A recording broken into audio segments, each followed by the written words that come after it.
Welcome to the Gospel According to Marvel. This is Zane Sanders. Derek is currently taking a break, and we wish him luck. But with me is a mutual friend, Amy. Amy, do you want to introduce yourself? Sure, yes. I do Drinks with Amy with Derek. So we're kind of co-host sharing today. Drinks with Amy is a show that we do on YouTube that's broadcast live. And the idea is that basically we get together for drinks with each other and other friends and talk about all things God and politics and spiritual care. Derek and I are both spiritual directors, so most of our conversations come back to spiritual care. So if we talk about gender identity, we talk about, how to take care of yourself in the midst of, some really confusing and tumultuous gender identity stuff. So that's kind of the idea behind that show. And so when I heard that he wasn't available for this, I was like, I could hang out. Well, and you are a fan of Agents of S.H.I.E.L.D. Yes. Which works out nicely because that's what we're jumping into. Yeah, just happened to work out. Yeah. But before we get to that, we're going to talk a little bit about Marvel news that has come out. Last time we were together on the podcast, Derek and I were talking about Guardians of the Galaxy Volume 2. And have you seen that? No. No, you haven't seen it? No, I haven't seen any of the Guardians movies yet. I don't know, that one kind of slipped under my radar for some reason. Yeah, that's okay. There's always time to get back into this. I was doing well to keep up with the Avengers. I was like, okay. The only big news that I have is Punisher is set to release in November for Netflix, which is exciting. And then Spider-Man comes out in like a week. And so there's a lot of talk going on about whether or not there's going to be sequels that are connected to this new Sony universe that they're creating with a Venom solo movie, perhaps. And then it's rumored that Carnage may be one of those villains in that. So it's all kind of fun, exciting, mysterious, and bewildering because nobody understands the relationship with Marvel and Sony and who's really in charge and what universe these are in. And so it's exciting news, I guess, if it's true. So we'll see what happens with that. Time will tell. Let's do Agents of S.H.I.E.L.D. Cool. So in the chronological timeline that Derek and I have been doing, we just finished watching Iron Man 3. And so next is Season 1, Episodes 1 through 7 for Agents of S.H.I.E.L.D. Do you want to talk a little bit about just Agents of S.H.I.E.L.D. in general and why you've enjoyed it or what connections you see? Yeah, so, I generally like superhero, comic book related TV and movies. And action sorts of things too. And it just struck me as something that was different from everything else that was kind of in my Hulu queue. And so I was pretty excited about it because I'd seen the Iron Man movies and everything. And so I was like, and I love the actor who plays Phil Coulson. I'm going to have to look up his name, but I'm a total West Wing nerd, and he was in the West Wing, okay. And so I just have a soft spot for anybody who was ever on that show. Yeah. For me, it's West Wing. For my wife, it's SVU. Anybody who's been on Law and Order SVU, has a special place in her heart. So then she watch Flash with you? She watches Arrow. She doesn't like powers. So she likes Batman, she likes Arrow, because they're just regular people who've worked really hard and trained really hard and are now kicking ass. She's not a bit, she can't get in with the whole sci-fi sort of pseudoscience stuff. Clark Gregg, that's his name. Yes. Clark Gregg. He plays Phil Coulson, and I loved him in the movies. And so then when I was like, oh, there's a TV show, I was like, that's awesome. And then Ming Na Wen as well. I've been a fan of hers for a long time too. So I was like, I like these people. It's Marvel. This could be interesting. And after the first episode, I was just hooked. I was like, this is cool. And it's so well done. It's like a little mini action movie every week. And the first season especially, like the directing was phenomenal. I felt like the imagery and just the production value and quality was really high. I tend to watch a lot of BBC shows for that reason, because it's like the attention to detail is just impeccable.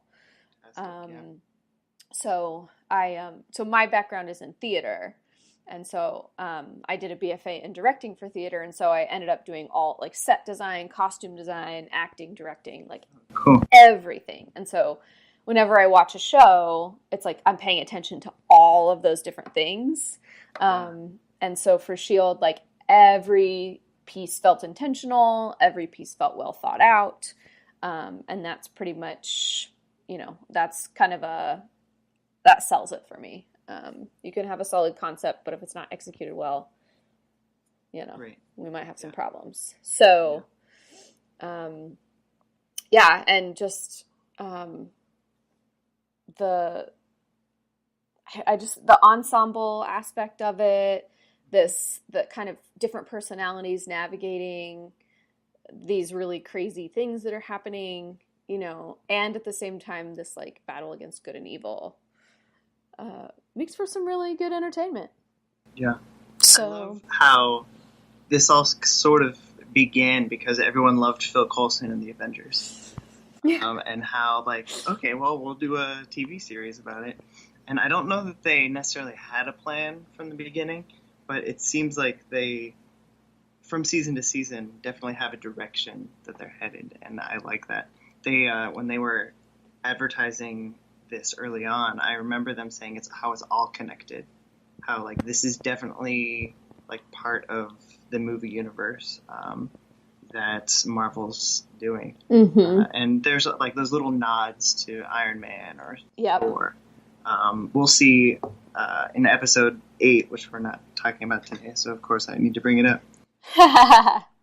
It's the cleanup from Thor: The Dark World, and how that plays in. And so that's, like, I like those little nods to it, but they really are their own thing too, which is kind of fun. But I love this idea of it's all connected, because that's not just a nod to the movies and what's going on there, but I think it's a thematic thing that you see throughout the different seasons too, perhaps.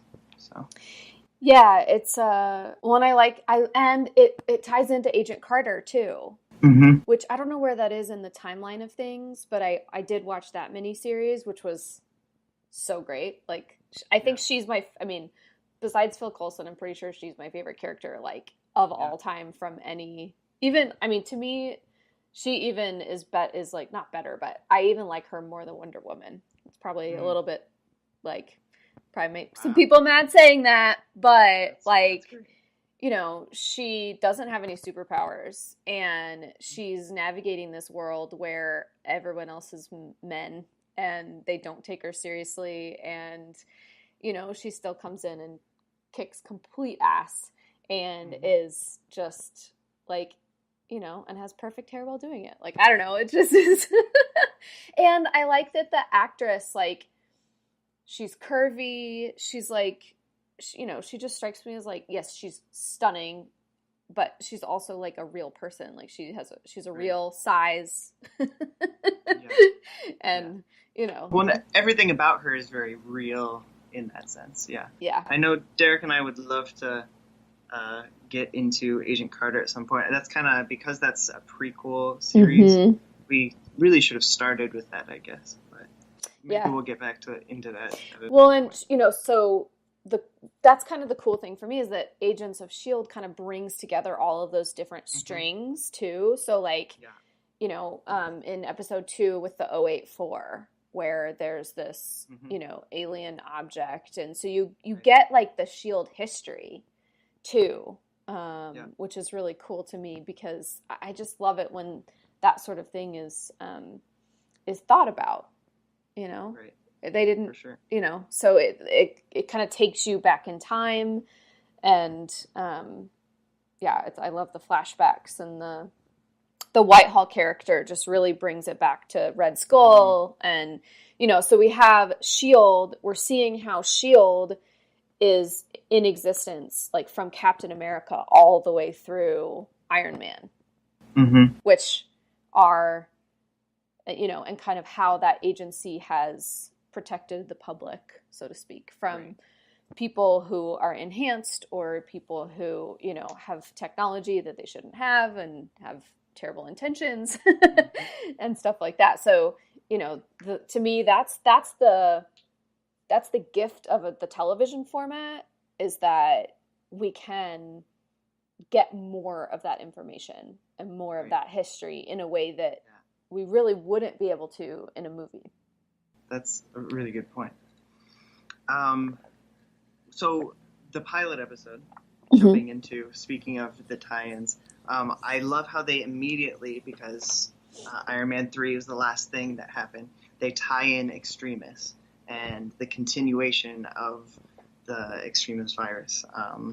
And the pilot, for some reason, for me, I remember it being good, but when I watched it again for this, Mm-hmm. like, I was still excited with all the little connections and questions that it brings up. Even though I know the answers to a lot of the questions, there's still like this excitement about it and mystery, even Mm-hmm. though I've seen it. So. Right. Yeah. And, you know, you have all these, like, it's really like a ragtag sort of misfit group, you know? Right. Like, you have these basically like kid genius prodigy people in Fitzsimmons, which, of course, it's Mm-hmm. brilliant that they're two people with one name, pretty much, you know? And they're like, they have their little, like, witty British banter, you know? Right.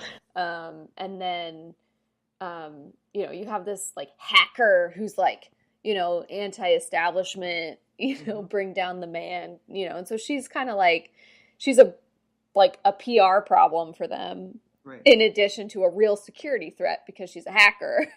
Mm-hmm. You know, and then you have Yeah. this guy who is like obviously enhanced and leaping into tall buildings and saving people from fires, and Mm-hmm. at the same time he has a very compelling story, Yeah. right, where like his wife has left and he has this young son and he's just trying to make a living. And you know, so it's like I feel like everybody's kind of relatable in their own way, Right. um, because you have, you know, Sky, who is like anti-establishment. I connected with that. Mm-hmm. And then, you know, this guy who's just struggling to support his family and kind of Yeah. resorts to some pretty drastic, you know, he becomes a lab rat basically. Right. Um, you know, just to feed his family. And then, Yeah. you know, you have Phil Coulson, who has this, it's like he was supposed to be dead. Like Mm-hmm. after you know, after Loki Right. stabs him in the heart, we're like, wait, how is this guy still alive? And so Which is there's, a mystery that lasts like the entire season almost. yeah, so there's the kind of unraveling of that mystery too. Yeah. Well, So yeah, yeah. everybody kind of like every one of the characters is kind of like damaged in some way, Mm-hmm. in a way that makes them relatable. Yeah. Yeah. Well, and I love the intros that they do in the pilot episode are good, but like, yeah, like you said, the way they really dive into the character's story, not just their collective one, which we're obviously seeing unfold, but just their individual one, their personal things that have happened in the past, their relationships with each other. Mm-hmm. It's really well done. Mm-hmm. And it makes it helps us to kind of go along with them as they're making really tough choices. Mm-hmm. So like we understand why they make the choices that they make because we have a bigger picture of who they are. Whereas sometimes when I'm watching Arrow or Flash or something like that, which are much simpler shows and storylines, and you know, the writing is more simplistic, sometimes I'm like, wait, why? What's happening? Why are they doing that? Just Hmm. because I feel like the characters tend to be a little bit more two dimensional. Which, knowing that all this stuff comes out of a comic book, like it's kind of cool when it's two dimensional. Like it feels Right. kind of true to the original art form. Mm. And actually, that's kind of there. I guess it was a couple weeks ago. I was watching Flash, and Carly was like, "Oh, it's a comic book." I was like, "Yeah." I was like, "You just have to buy in to the style." Right. Because, just imagine that what you're watching used to be a picture with a dialogue blurb, like a bubble. Yeah. And that, all the dialogue they had was the bubble in the Hmm. square in the comic.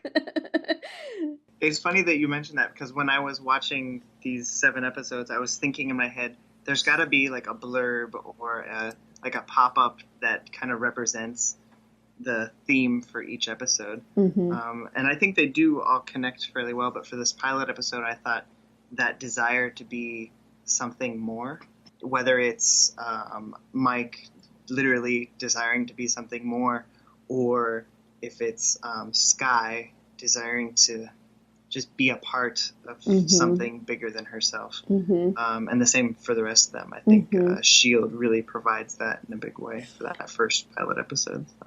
Yeah, and you have Ward, who's like, kind of the operates in the shadows by Mm-hmm. himself. He's the loner, and then he kind of like eventually warms up to the team. And Melinda May, she has this whole backstory that we don't really know Right. yet.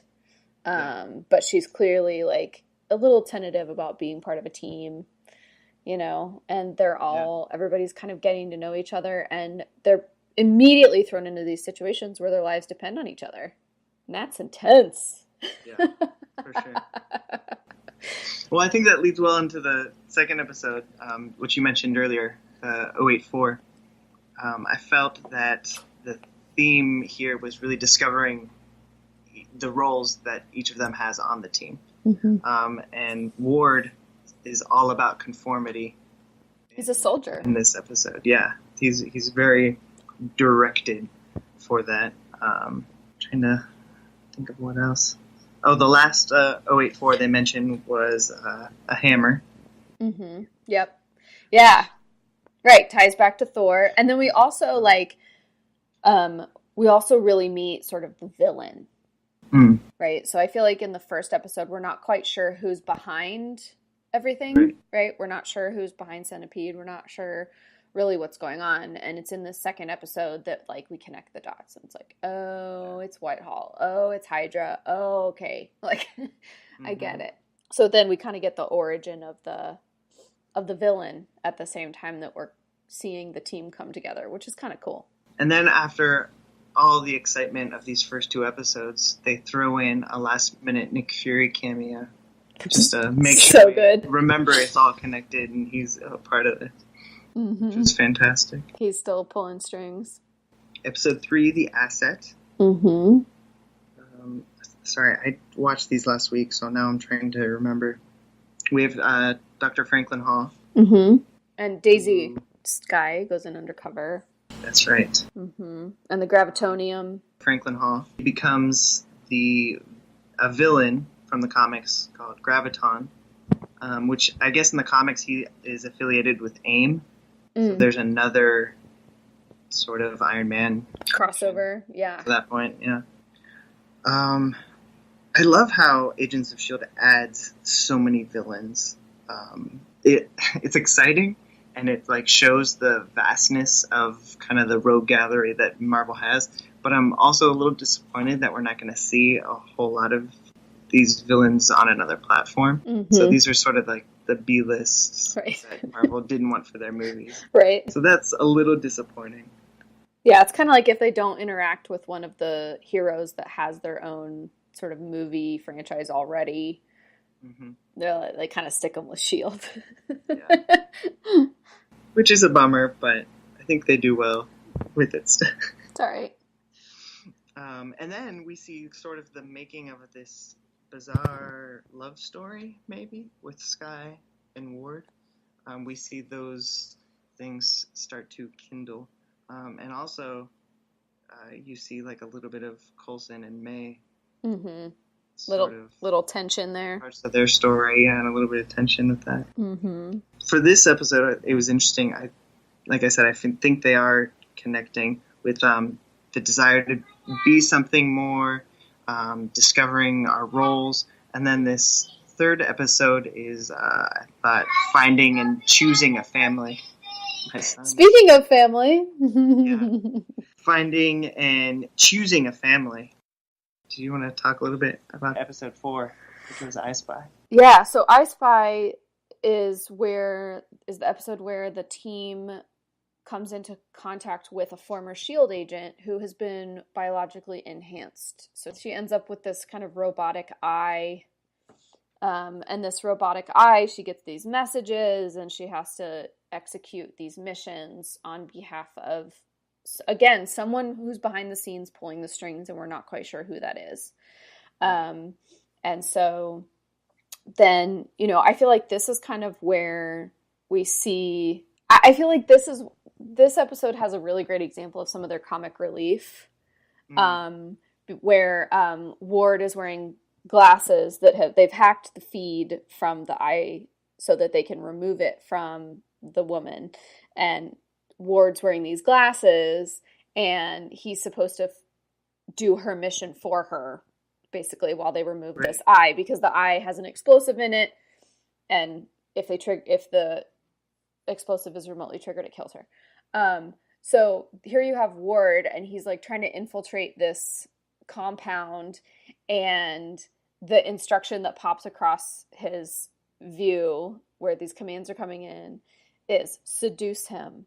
So there's like this guard, and the instruction is to seduce him, and it's kind of like, And so then, of course, like... Not what he was expecting. Right. And so then, of course, Skye, like, looks at the guard through the glasses, and she's like, yeah. And she, like, lists off these, like, 5 characteristics that, like, rule him out as being gay. Like, as if it's that simple. But, so then she's like, bromance him, and then he walks in and he starts talking about like strippers and vodka and beer and I don't know. And it clearly doesn't work. And so that's where things kind of start to unravel. And at the same time, like, Simmons has the eye, and it's like as soon as she gets it out, it explodes, because Ward he like looks in the mirror and they know it's not him, and so it's like that kind of suspense is really cool, where it's like, are they gonna make it, they're gonna make it, like, but they don't always. Like, plenty of characters have died actually, so it's not actually a guarantee. And like you said, despite sort of that darkness that comes in, like, they do have a lot of the humor that Marvel's known for too, which is really great. I love that. This episode, that's really the big question as to, like, what did they do to Coulson? Like, how is he still alive? I know I don't have many notes on this episode, but that was one thing. I was like, what happens? And is this where he starts drawing? I think that's a little later. But, yeah, that's so good. Oh, man. It's so hard. Derek and I have had such a hard time not jumping ahead to, like, talk about things that are going to happen. So... And then we meet Raina. Right. In the next episode. Episode 4, I thought the theme was maybe knowing your family. While the last episode was like finding or choosing a family, this one is really about knowing your family well. And building trust, I think, too. Right. Of just, especially that operation with Ward, like Skye is his eyes and his ears, and, like, she's telling him where to go, and she's helping handle the op with him from the van, and, stuff like that. Like, he really relied on her a lot. And then, Fitz and Simmons are really trying to, like, help this woman, and they're using all of their expertise to do it, and they're both kind of squeamish about it, and so they're really, like, bonding over that, and they have to trust each other, which is cool. And like you said, then comes in Raina. Yeah. Who is a really interesting character to me, just because you're never quite sure whose side she's on. I mean, again, not to like jump ahead too much, but she's shifty. Mm-hmm.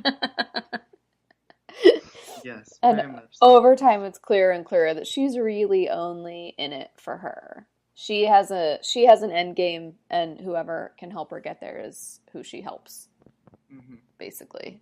Although it does make her look sort of, at least from the beginning, it makes her look sort of loyal to whoever she's working with in that moment. But then, yeah, you see that shift for whatever benefits her. Yeah. Mm-hmm. She's, she doesn't have any powers, and she's not trained in combat and all that stuff. Like, so she has to manipulate to get what she wants. Right. In this episode, we're first introduced to the index that S.H.I.E.L.D. is keeping on super people. People with powers. I always thought that was going to be more of an issue in Civil War, because at least in the comics, that was like one of the major contributors, and so I thought this was like setting the groundwork for that. And then when they announced the movie later, it's kind of like, yes, this is all coming together. Mm-hmm. They didn't use it much in Civil War, but I still think that like they could do a lot with it in Agents of S.H.I.E.L.D. Yeah. In this episode, you see a lot of the after effects from Iron Man 3 played out. So you see that story sort of continue with what happens afterwards with Extremis, and then it really answers some of those questions that may have been lingering from the movie as to what was going on with that. And I thought that was really powerful to see that. Mm-hmm. Yeah, and I also feel like we kind of really saw it kind of set the stage for people with powers needing protection. Mm. And like needing protection from being exploited, from being experimented on, et cetera, et cetera. Yeah. And it kind of opened that moral question of like, how do we treat these people who have these powers and who are, somewhat enhanced or superhuman, if you will, and then how, like, who's going to protect them? Well, really nobody. So it's got to be S.H.I.E.L.D. because they're the only ones who are really equipped to do it. Yeah. And I feel like that's kind of a continuation of the theme that's set in the first episode, where you have Mike, and he's, also, I mean, he's a person who was exploited in the name of science, right? And so then, like, a couple episodes later, you have this sort of powered person or an enhanced person who's being exploited by this same group to get to a certain end.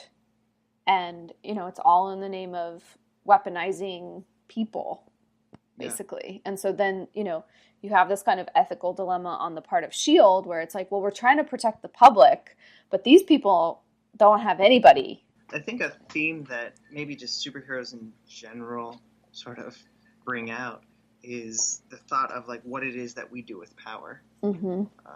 Not just like superpowers, but like when we're put in a position of authority, or when we know someone with power, how do we use that? And you see that happening in both the villains here. How do we exploit these things? How do we use them?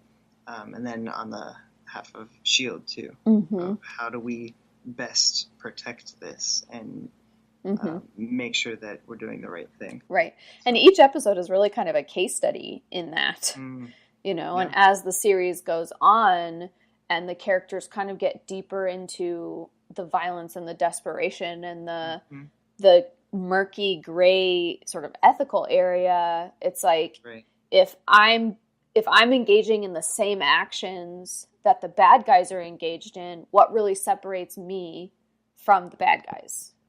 Who's to say that I'm not also a bad guy? And so again, because it's a television show and we get 45 minutes once a week instead of 2 hours, I feel like they really get to explore that question in a longer format and in a lot of different situations. That's cool as well, because they do have to do some shady stuff. Absolutely. And so it's that question of like, does the end really justify the means? And I feel like in this episode where you have this person with this power to just create flame out of nothing, whose body has this ability to cool itself. You then have these scientists who are trying to distill that cooling property to weaponize for their own gain, to stabilize their centipede serum. And it's just really tragic for I can't remember his name, but for the guy with powers, because he ends up literally self-destructing. Yeah. I mean, he's discarded as if he's trash, and then he doesn't have a way to self-regulate his powers, and he blows up. Like, you know, that's awful. Well, and you find in this episode, I think, there's the continued themes of family and belonging, but there's really this sense of belonging and loyalty that you see in the team especially, but I think you find that everybody's really looking for belonging in some sense. These are people who've been able to fit in to varying degrees. You know, like they've had to work really hard to fit in, but they've never really belonged anywhere. Right. I love at the end of the episode, this is just a fun thing that I thought was great. They were taking shots, and Ward says, "Make it a double," and Melinda May says, "Is there any other kind?" Yeah. I appreciate it. Definitely. Yeah, I love, just in terms of the format, where you think the episode's over and then you get kind of a bonus scene that kind of is either comic relief or sets you up, or it's a cliffhanger, or, you know, it's, but I feel like it's just a neat little nugget that we get as the audience that they absolutely didn't have to give us. So that's cool too. The next episode 6, is, I don't know how to say it, FZZT. Yeah. So you get some comments about the Shatari invasion, New York incident. There's a lot of like those comments speckled. And like the cleanup is still going on. Like we're still sort of dealing with the ramifications of all of that and the effects and the impacts of all of that.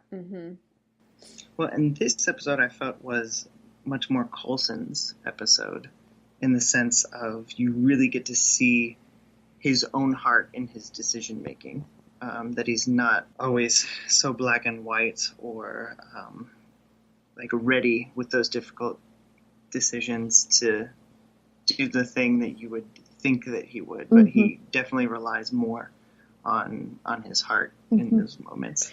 Yeah, and the ways that his experience in Tahiti has changed him in that sense. Like, you know, whereas previously things would have been very cut and dried for him. Now, post-Tahiti, you know, they make comments that he's changed or he's different. And I feel like that's kind of one of those ways, is that he's seeing that the lines are blurry and there's a gray area and it's not always clear.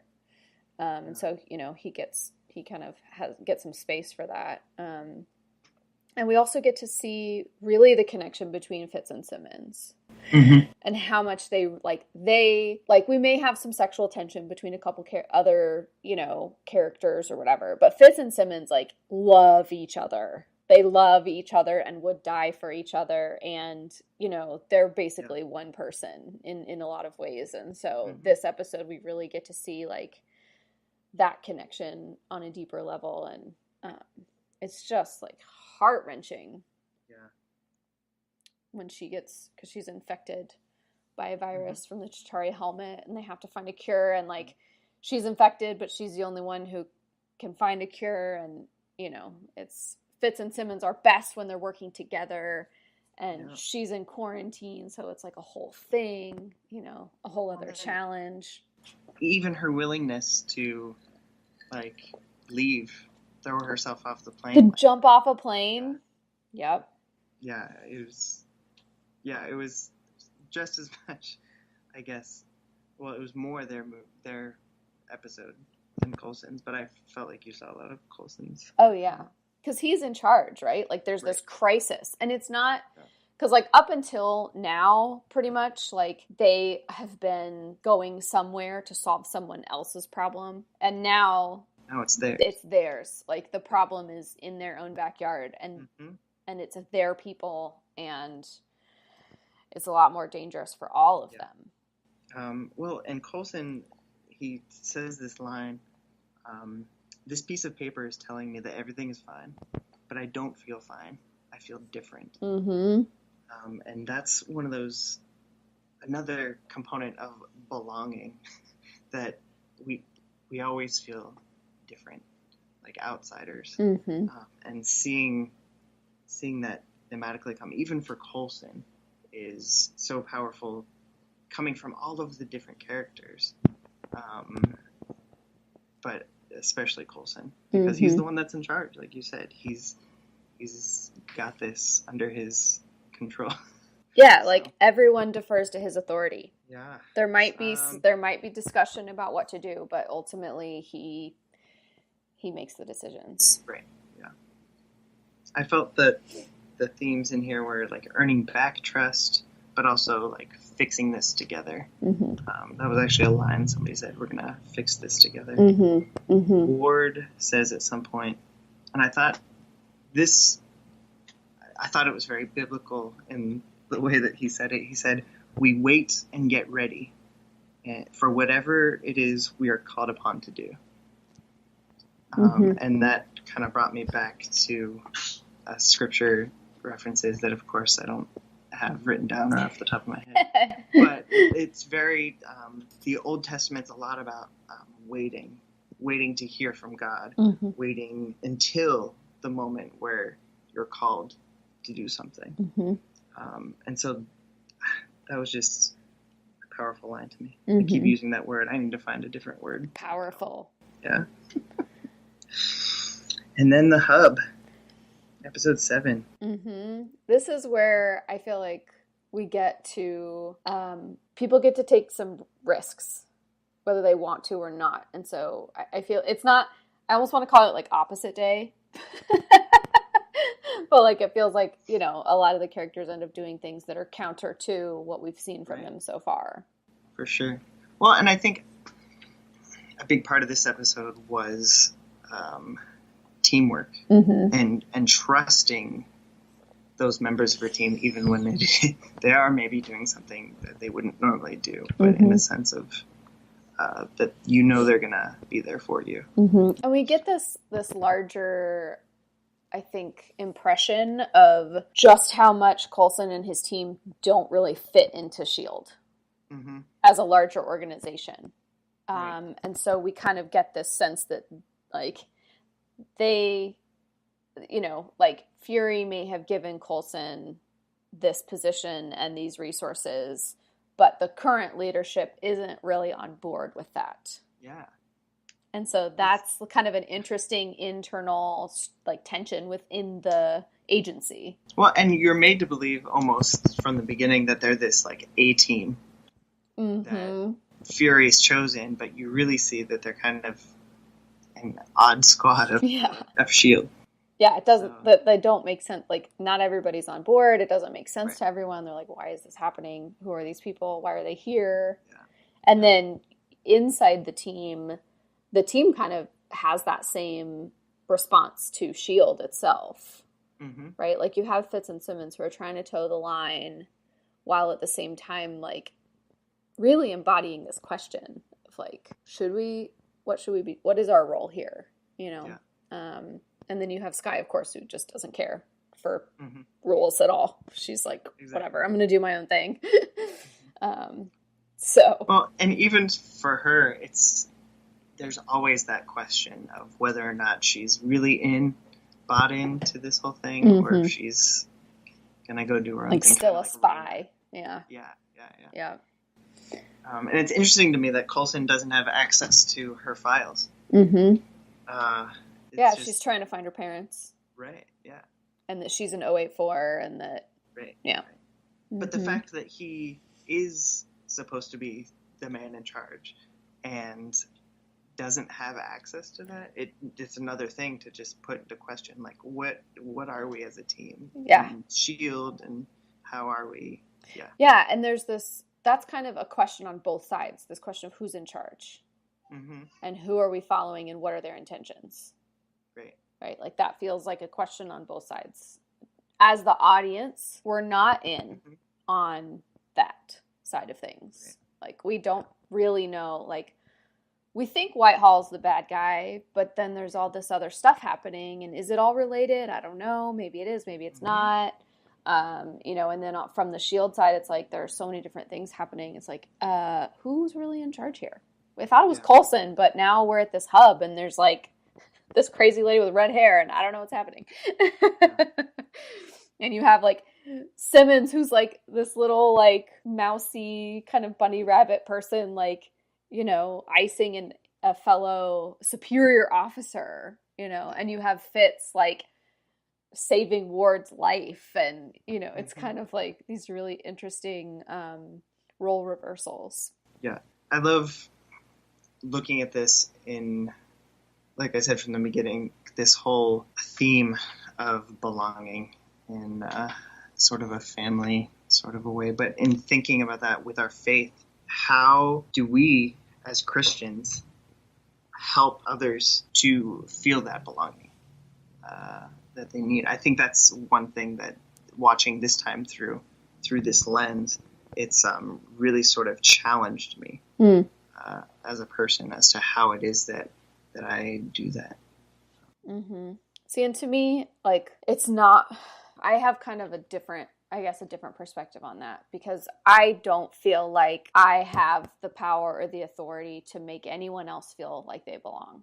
Like, I can say it all day long, Right. and I can do as many, engage in as many behaviors as I think are appropriate to be to have hospitality and to be welcoming and to be inclusive and all of those things. And at the end of the day, if the individual themselves doesn't have a certain level of self-acceptance, Right. that belonging isn't going to happen.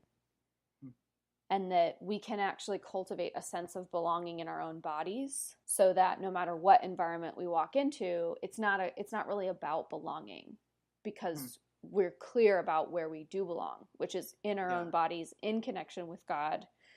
And then that kind of uncomplicates our connections with each other, because we're not inappropriately looking for something that another person can't actually provide. Yeah. Like, well, and it all comes down to identity and who it is that we believe ourselves to be in a big way. Yeah. Yeah. Derek and I keep finding that theme specifically throughout the movies too. That, and maybe probably not just these movies, but lots of stories are about what it is about our identity, who we are as individuals, but also who we are as humanity. How are we formed for each other and for love, I think makes sense. Yeah, and one of the things that I think really shines in this show is that we as people, our identity is formed really through the choices that we make. And at the end of the day, my life is a series of choices that I have made. And I have to find a way to make peace with that. Yeah. And to take responsibility for when I mess up, and take responsibility for the ways that my choices affect and impact other people. And, when it comes to the relationship with God as well, so it's like I have a huge responsibility there to own my choices and to be like, yep, I did that and it did not go well. Yeah. So I'm going to do something different next time. Yeah. And I'm going to, extend to myself the same compassion and acceptance that I can have for other people and move forward. Yeah. Learning from my experience. For sure. And that's, I feel like, again, not to jump ahead too far, but one of the things that I really appreciate about the show is the way that the characters change. Like, there's real character development over time. Right. Which is so cool. Like, Simmons from the first episode to, the newest episode, it's like very different. She's a very different person because her experiences have impacted her. And I feel like in a lot of like comic book superhero related things, we don't get that. It's like these people are not only superhuman physically, they're also superhuman emotionally. And they, it's like they're not impacted by these things that happen to them. And that just seems false to me. Yeah. In some ways. So I really appreciate that, at least in the Marvel Universe, in Agents of S.H.I.E.L.D., we get that happening, that development. Mm-hmm. Yeah. We get to see like, oh, Coulson's different because of this thing that happened, and May is different because of this thing that happened. Yeah. And Fitz and Simmons over time, that it happens to all of them, and the ways that Skye has already given up her kind of lone wolf vigilante identity to be part of S.H.I.E.L.D. Right. Well, and it's like you said about us, about our lives. It's the decisions that we make that sort of create that for us. Yeah. Yeah. So. I mean, that's all I have. All I have to tell you about who I am is the evidence of the choices that I've made. Right. Right? When I say I have a BFA in directing for theater, like, that's a choice that I made. And that's a choice that I made every day for 4 years while I was in school. And I feel like that's another cool thing about this show is that they are living really tough questions, and they don't always get answers to those questions, and they have to kind of live with that. There's always this question of like, are we really doing the right thing? Right now, I feel like we are. Okay, let's check in about this in a few days and see if that's still true. Well, Amy, thank you so much for being here and doing this with me. Of course, you're welcome. I am a man of few words, so it is always helpful. Nobody would sit here and listen to a podcast of me and my stupid ramblings, so I'm glad to be a part of a conversation. I doubt they're stupid. Well, thank you. I love to analyze things, and like I know there are a lot of things that I notice when I watch TV or movies or whatever, and it's nice to be able to talk about those things. Right. So yeah, I've had fun. So what's next? Yeah, so what's next, as far as the chronological timeline, we'll be jumping into Thor: The Dark World, and I believe after that is more Agents of S.H.I.E.L.D. And one of my favorite actors is in that episode. What is his name? From Ally McBeal, Peter McNichol. Okay. He's funny. I need to rewatch it. He's not someone. A spoiler alert. He plays an Asgardian. Oh, I know who you're talking about. Yeah. So he plays an Asgardian berserker warrior in Agents of S.H.I.E.L.D. And you're like, what? That guy? Like the guy with the whistle nose from Ally McBeal? Come on. That's funny. Yeah. So yeah, those playing along at home, Thor: The Dark World is next, and then we'll jump into Agents of S.H.I.E.L.D. again. We'll post that timeline on our Facebook page. And I was going to say, I would love to see that timeline because I haven't seen all of the movies and everything, and I want to watch everything in order according to, because sometimes like watching S.H.I.E.L.D., I'll miss things because I'm like, wait, what was that? Yeah. I must have missed a movie. Right. Because they'll say a word that everyone knows, and I'm like, I missed that episode, so it must have been a movie. Yep. Very good. Awesome. Right. Well, and so I don't know what will be going on, but I hope that we can definitely have you back on. Sure, I would love that. Future for stuff. Yeah, I'll have to watch Thor. All right, that sounds good. Awesome. Thanks again, and thanks for all of you that are listening. If you would like us, subscribe to us, and do all the things that you're supposed to do for podcasts, that would be awesome. And I know we'd appreciate it. And we'll see you next time.